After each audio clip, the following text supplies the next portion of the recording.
पाहताय JB TV news. बातमीत सत्यता हीच आमची ओळख।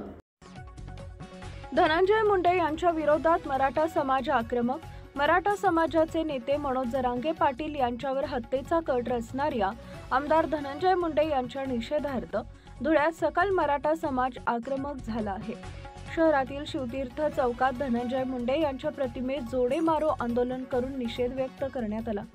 यावेळी धनंजय मुंडे यांच्या विरोधात जोरदार घोषणाबाजी करत मनोज जरांगे पाटील यांना पाठिंबा देण्यात आला।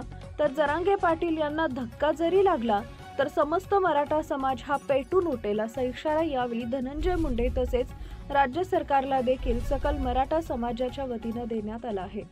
प्रतिनिधी परीक्षित परदेशी, धुळे। मी राजेंद्र काळे।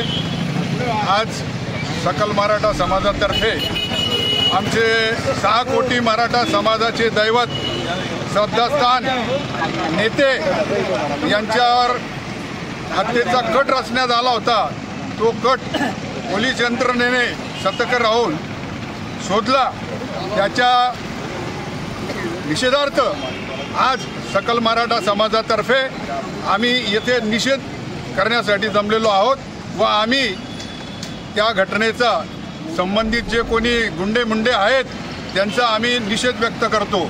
मी सकल मराठा समाजातर्फे सर्वांना सूचित करू इच्छितो, आमचे नेते आमचे दैवत मनोज दादा जरांगे पाटील यांच्या केसाला जरी धक्का लागला तर महाराष्ट्र हा पेटून उठेल याची संबंधितांनी शासनाने प्रशासनाने नोंद घ्यावी। जय जिजाऊ, जय शिवराय। आपल्या परिसरातील महत्त्वाच्या बातम्या पाहण्यासाठी आजच आमच्या जेबी टीव्ही न्यूज चॅनलला YouTube वर सबस्क्राइब करा आणि